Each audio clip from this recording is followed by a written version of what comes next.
It only raised more questions.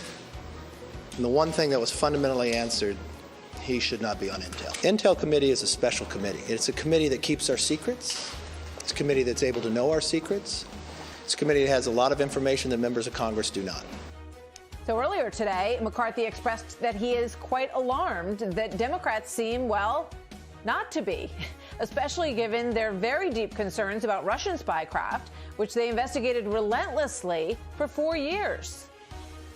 What do the communist Chinese have on the Democrats that is so powerful? We have Nancy Pelosi, who just last year said it was a diversion to focus on China. You got Adam Schiff, the now chairman of Intel Committee, saying it was just escalation, that it was wrong that we closed that consulate in Houston. Why can't the Democrats admit that China is our adversary? Why can't they stand up to them? China's clearly stated battle plan is to dominate the United States by 2024. They say this quite publicly.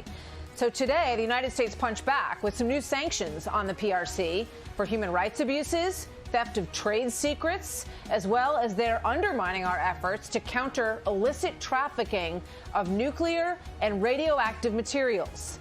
Also, their aggressive actions to dominate the South China Sea. DNI Ratcliffe has warned, quote, the People's Republic of China poses the greatest threat to America today and the greatest threat to democracy and freedom worldwide since World War II. So any infiltration of our government obviously is a serious matter. In moments, Congressman Peter King, Victor Davis Hanson, and Joe Concha on whether President-elect Biden is up for all of these challenges. But first to House Minority Leader Kevin McCarthy, fresh from that FBI briefing on the Hill this afternoon about Congressman Swalwell and Christine Fong. Leader McCarthy, good to have you here tonight. Thank you. Thank you so much. So thank you. How long was, what can you tell us about the briefing? How long was it? How involved was it? And did you learn things that you didn't know before? Well, I've been asking for this briefing since this story broke publicly. I was not briefed. That's when I first learned about it. I had 2 different FBI briefings scheduled that were canceled on the day, and now it came on Friday. And we were briefed together, Speaker Pelosi and myself, for more than an hour. I can't tell you about what's in it, but I can tell you this.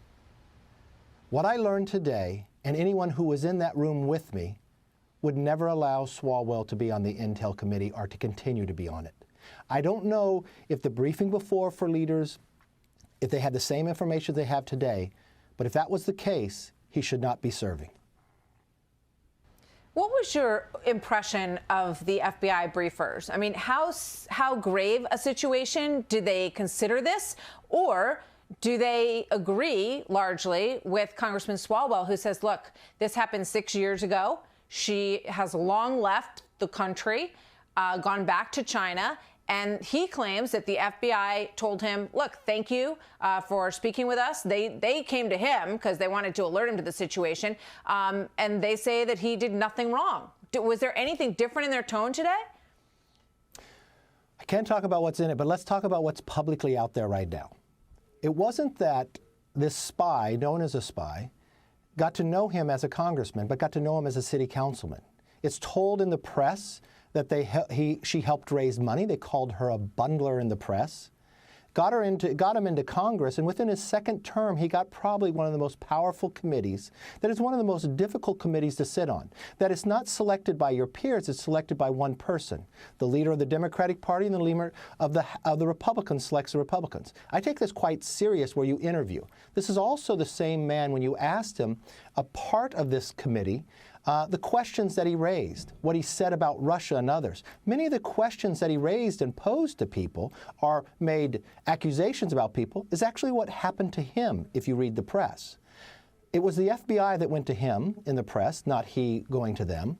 And this individual that they talk about, Christine Fong, she wasn't in the press saying the only person in America that she was getting, making relationships with, getting to know. So it's pretty, I would assume it would be pretty serious if the FBI came to you that they knew this person was a spy for another country, and then take from a moment, what are the actions that he takes? Just in this last month, you talk about John Radcliffe, the director of Intel, when he said that China is our greatest threat.